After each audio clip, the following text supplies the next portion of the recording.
Day 34, grab your worksheet. Capitalization. Do not capitalize a subject unless it has a number or letter with it. Example, English 101. So when they're talking about subject here, they're referring to the name or title of a class that you're taking, not the subject in a sentence. So Algebra 1, the A would be capitalized in algebra. Theology 1, the T in theology would be capitalized. So they're referring to a class subject. Capitalize a proper adjective with the subject, but not the subject. Example, British history. The B is capitalized, but not the H. Let's take a look at the sentence. The period in American history called Prohibition was instituted by an amendment to the U.S. Constitution and enforced by the Volstead Act. First word of a sentence, got it. Period in American history, that looks a lot like British history from our example, so you're going to capitalize the A, but not the H. Called Prohibition, that would be capitalized. The P in Prohibition is capitalized. Was instituted by an amendment to the U.S., the U and the S are capitalized, as is the C in Constitution, and enforced by the Volstead. The V in Volstead is capitalized, as is the A in Act. Okay, so here are the words that are capitalized in that sentence. The period in American history called Prohibition was instituted by an amendment to the U.S. Constitution and enforced by the Volstead Act. All right, punctuation. Remember, use a semicolon to separate two complete related thoughts. No, Ron's family didn't move on Friday, December 15th, 2007. They moved on December 1st. Okay, what we have here are two closely related thoughts. The incorrect date of their move and the correct date of their move. So keeping that in mind, no, Ron's family didn't move on Friday, December 15th, 2007, semicolon. They moved on December 1st. You can start with that. There's your two thoughts that are related. Get your semicolon in between them, and let's begin the other punctuation.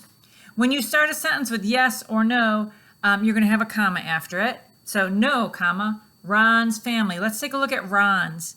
Whose family is it? It's Ron's. Ron's is showing possession. So it would be apostrophe S. Didn't. Didn't is a contraction for the words did and not. So you put an apostrophe between the N and the T because that's where the O has been omitted. No, Ron's family didn't move on Friday, comma, December 15th, comma, 2007. Now you had your semicolon, remember? They moved on now they just say Dec. They don't say December. So it's DEC period, comma, no, sorry, no comma, December period, 1 period. Okay, my mistake. I'll show you the answer. All right, no, Ron's family didn't move on Friday, December 15th, 2007, semicolon. They moved on December 1st. So there's the December period, 1 period. There you go. Oh man, I keep showing you the answers to the next section. I gotta be careful and hold that board further down. All right, parts of speech, verbs. Write the tense, present, past, or future. Mom made herbal tea. If it was in the present tense, we would say mom makes herbal tea. Mom made herbal tea indicates it's in the past. Will you meet us later? If you change that from a question to a statement, it would read, you will meet us later, which tells you that it's future tense. Jen plays pool. She's doing it right now. Jen plays pool. That's present tense. If it was past tense, it would be Jen played pool. So C is present. I think so. That's also present tense. So if it was in the past, it would be I thought so. Or if it was in the future, I will think. Will always helps you see that it's happening in the future. Okay? So you have past, make sure my other answer doesn't get on there. Past, future, present, present. Next section. Okay, this is where active reading really comes in handy. There is so much information about adjectives right here. Poof. Kind of makes your head want to blow up. I don't know who had to write this section, but I bet they were bored when they wrote it. Ugh. This is what you want to remember from this, okay? There are different types of adjectives used when you compare things. All right, there's descriptive adjectives. They're positive, comparative, and superlative. Now, look down here at your list, okay? You can see positive, comparative, and superlative. What I would do if I was you is I would take like a red pen and circle comparative, and then draw a little arrow off of that. You use comparative when you compare two things. So you could circle it, arrow, two things. Then maybe grab a different color pen, circle superlative, arrow. That's the ones you use when there's three things. All right, then come back in here. Look at comparative. When you're in the comparative, oftentimes you use at the ending. You might want to underline When you're in the superlative, you use est at the end of the adjective. So you might want to underline est. Sometimes adjectives use more or most in front of them. If it's two things, you use more. If it's three things, you use most.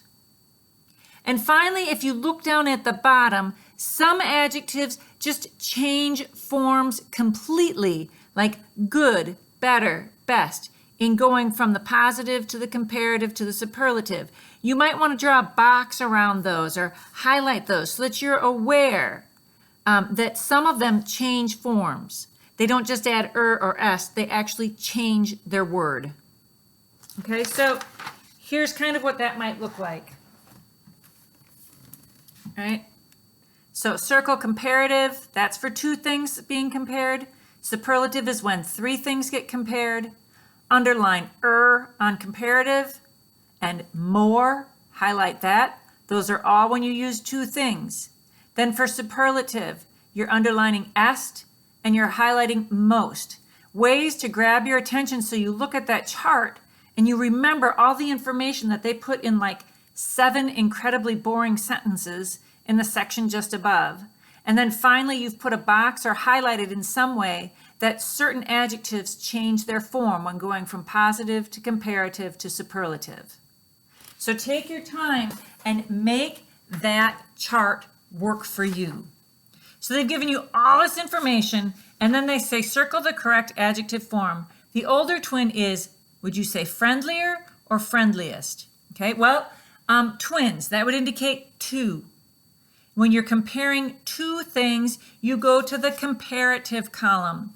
What do you see there? Comparative, you end with ER. So the older twin is friendlier is the correct answer. What if it said the oldest triplet?